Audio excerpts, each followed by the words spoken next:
Checkpoint is an example of a company that's been hugely successful, taking fairly simple existing technology and leveraging that into solutions which bring an absolute maximum benefit to the customer and the market in general. Scott, tell me a little bit how that came to be, the history of the company.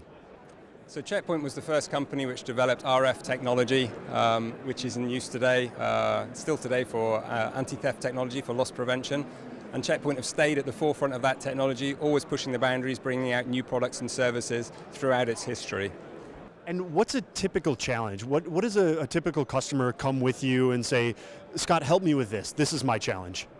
Well, it's multiple challenges we face with customers. And what you see here today on our show is the latest products and services, which our talented pool of people have been working very hard on over the last year.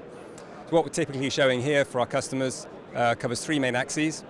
So supply chain efficiency through inventory accuracy, consumer interaction products, and then finally the latest generation of anti-theft, loss prevention technologies like we see here beside me. The second point, consumer interaction. Sounds very interesting. Flesh that out a little bit. So the initial use case of RFID technology was more for counting products, cycle counting and inventory control. What technology providers like Checkpoint and our customers are now realizing is we can use it for other use cases such as consumer interaction, so in ways that retailers can engage with customers to have a more value-added experience with those customers. I think I got it. Do you have an example of that at the show? So my colleague Adam Townley is on hand. He will be able to explain to you the technology and show you some demonstrations of how it can operate, so to help you understand further. Alan?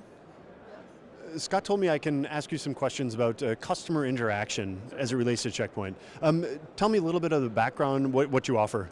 Well, we're talking here today about the connected store, and the connected store is really about sensors and information throughout the entire store, from when people come in to where they dwell to where they're spending their time, so the retailers can have more actionable intelligence and hopefully have better outcomes from a sales perspective. And now back to the customer themselves, how do they interact with this technology? What does it mean to them? It's very simple. It's no different than how you interact with your phone or your mobile phone. The idea is when you come into the store, you can get more information, you can get more assistance, all the things that you want to be a satisfied customer. Do you have an example of that? How they actually physically interact with this technology? Well, as an example, I might pick up this shirt and approach a mirror. Here's an example. I find information on that shirt. I can look at different colors. I can look at cross-selling, so accessories. What kind of shoes would go best with these? What kind of pants would go with these? Thank you very much, Alan. You're very welcome. Thank you.